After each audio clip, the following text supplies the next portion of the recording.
In this video, we're going to discuss contingency tables. Now, we've actually already seen contingency tables. We're just giving it a name now. It's a table that allows us to compare two types of data to each other.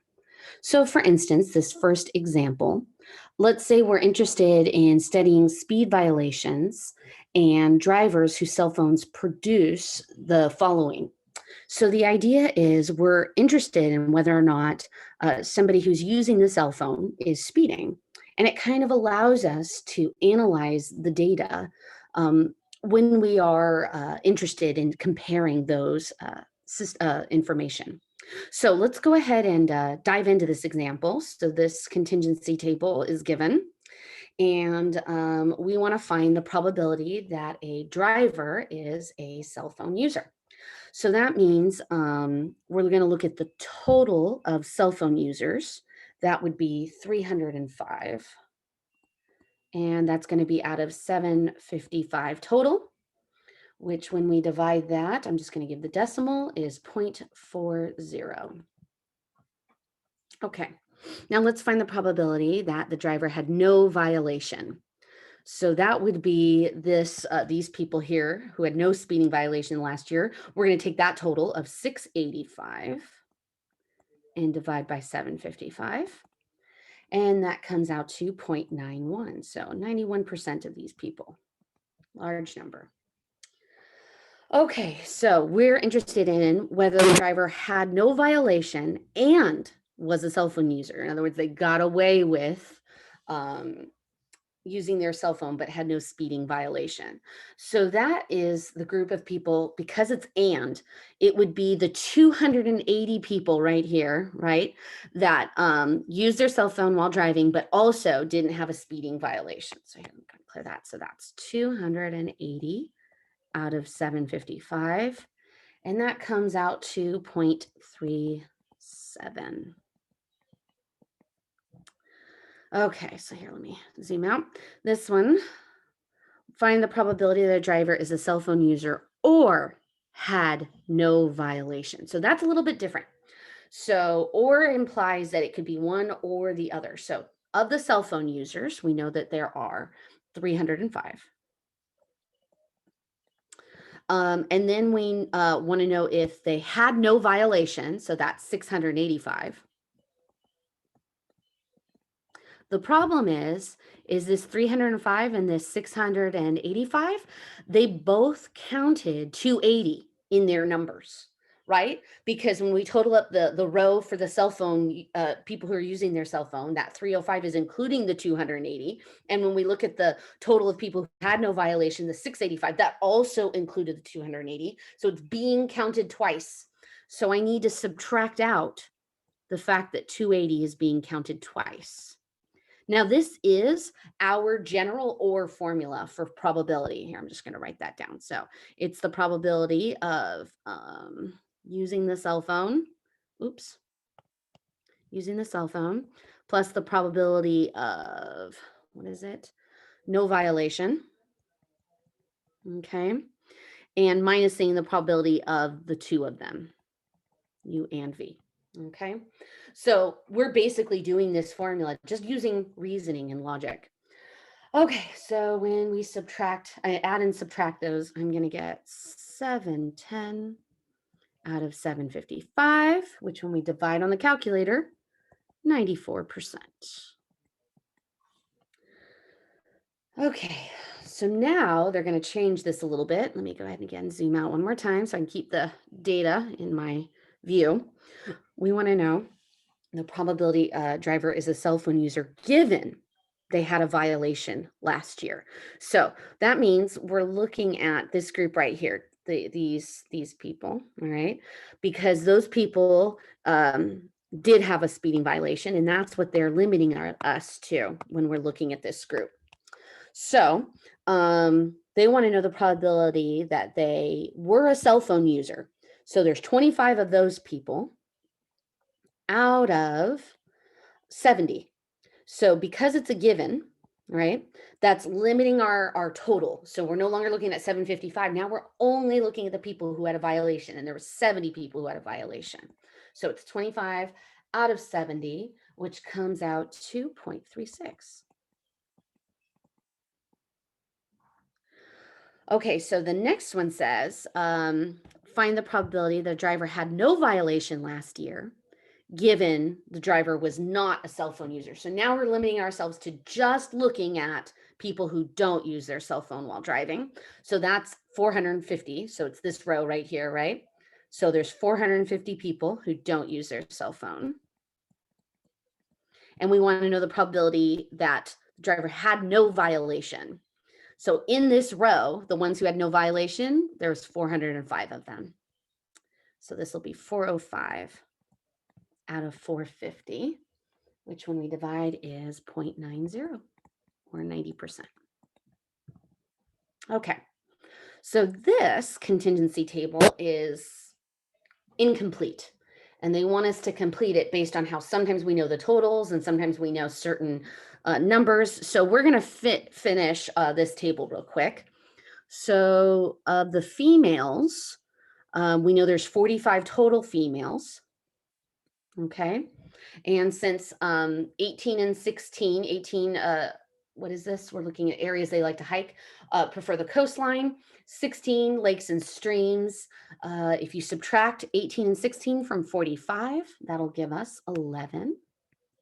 And I really hope you pause the video to try to do these calculations yourself first and then see what I got. Make sure you match, because that's going to be how it is when you're doing the homework or the exams. Okay, for the males, they only give us one. We only know 14 of them wanted to be on mountain peaks. So we do know the total, though, for lakes and streams. So for men and women, the total was 41. So if we subtract 16 from 41, that's going to give us 25 males right there. And that then allows me to finish this row. So if I subtract 25 and 14 from 55, that's going to give me 16. All right. So now I can get my totals for everything. I knew the whole total was 100. But I'm going to make sure these two columns, once I total them, they all add up to 100. So this totals up to 34. The last one totals up to 25. And if you do 34 plus 41 plus 25, that comes out to 100. All right. So completed our table. Now let's go ahead and answer the questions based on this. So are the events being female and preferred coastline independent? All right, and there's giving us the labels F and C for female, C for coastline. Okay, so there's a few ways to check independence. I feel like the easiest way is to let me write the formula, is to check if the probability of female and coastline, if that equals the probability of female times the probability of coastline. There are two other ways. There are the conditional probabilities that you can use, but I think we'll do this way. It's a little more straightforward. Most students can understand. So probability of being female and preferring the coastline. So there are 18 females who prefer the coastline out of 100. Okay. And I'm going to see if that equals the probability of just being a female, which is 45 out of 100. And of the people who prefer the coastline, which is 34 out of 100. So I'm going to multiply those two. Okay, so if I multiply this, left side is 0.18. I'm just going to switch to decimal form. And on the right side, that comes out to 0.153. So they are not equal. So no, they are not independent.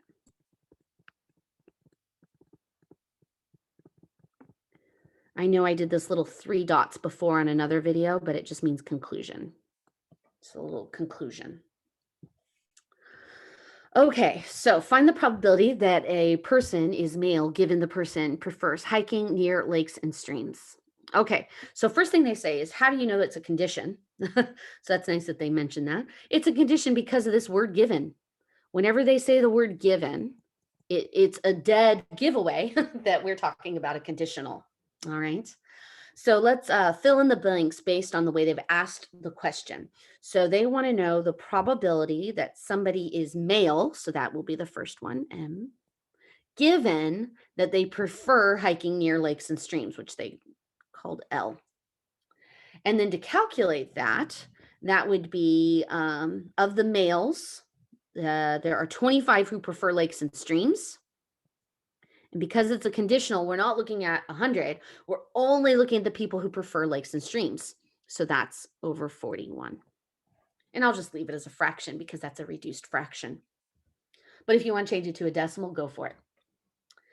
Okay, so is the sample space for this problem all 100 hikers? No, because we're limiting ourselves. So no, we are limited. I should probably zoom in here while I'm writing this because it's a little sloppy.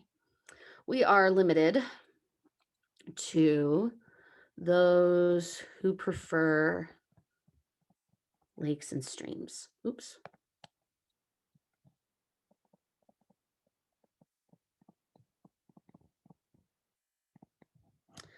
Okay, next part. Find the probability that a person is female or prefers hiking on mountain peaks. So they actually kind of are stepping us through it. They're asking us to first find the probability of female. So probability of female was 45 out of 100. Then they prefer mountain peaks. So they're using 25 out of 100 for that. I'm going to leave them not reduced because they're just kind of stepping us through this.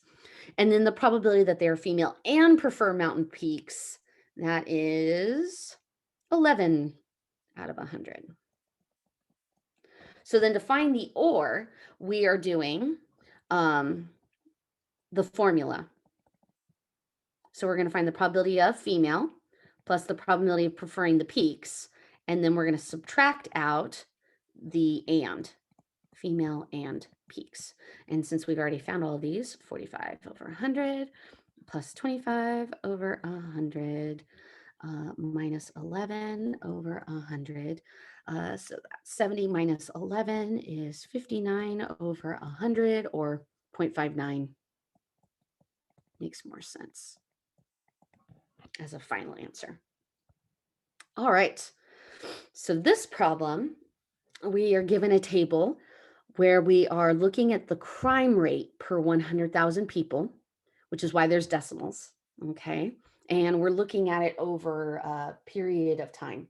So we are missing the totals for these. Take a moment, pause the video, total all of them, and then resume, and I'm gonna write the totals down and let's see if we match, okay? I'm gonna go row by row first. So I'm gonna start with the years. So this comes out to, here, let me go ahead and zoom in a bit. 1222.2. This one is 1139.1. This one is 1087.1. And this one I got 1072.3. So that gave me a total of 4520.7. I'm going to use that to check the columns. So now I'm going to go through and do each column. So for the robberies, I got 511.8. This one I got 2,853 with no decimal. For rape, I got 113.3. And then for vehicle, I got 1,042.6. And when I totaled it, it also totaled to 4,520.7. That's kind of a sad looking 5. Let me see if I can make it clearer. There we go. All right. Okay, so now that we got that information, let's go ahead and use it to answer the following questions. I'm going to just zoom out a little just so I have the table in view. Okay, so we want to know the probability that the thing happened in 2009, the crime happened in 2009, and it was a robbery. So that would be 133.1 over the total. So we're not looking at a condition, they're not being limited. So when I divide those, I get 0.0294. I went to 4 decimal places because that's what the book did. Okay, so for 2010, excuse me, and a burglary, that would be 701. And again, out of 4,520.7. which gives me 0.1551. All right, 2010 or burglary. So that is going to use the or formula. So probability of 2010 plus probability of burglary. I'm just going to say burg. And minus the probability of 2010 and burglary, which we actually found in the previous part. So that's nice. So 2010, probability of 2010, that is the row total here of 1087.1 over 4520.7. Plus for burglaries, that's the column here. Total for burglaries is 2,853 out of 4,420.7. And then I'm going to subtract the 701, 4,520. So that was my answer from part B. Okay, so I'm just going to put it all into the calculator and give the final answer. So when you put it all into the calculator, the final answer I got was 0.7165. And I would encourage you, just ignore the denominators, add the numerator and then subtract out 701 and then divide by the 4,520.7 if you have any issues entering that into the calculator. Okay, so the next two are going to be conditionals. So this one, we're interested in 2011, the rape cases. So because it's given, we're limiting ourselves to just looking at rape cases, which is 113.3. So we're automatically over 113.3. And then because we're interested in 2011, there's 26.8 that occurred that year. So when we divide those, that comes out to 0.2365. For the next one, we're looking differently. This time we're looking at the year 2008. So we're looking at the top one, the top row. So there's 1,222.2. 22.2. And we are interested in vehicle crimes. So there was 314.7 that happened that year. 14.7. And when I divide those on the calculator, I get 0.2575.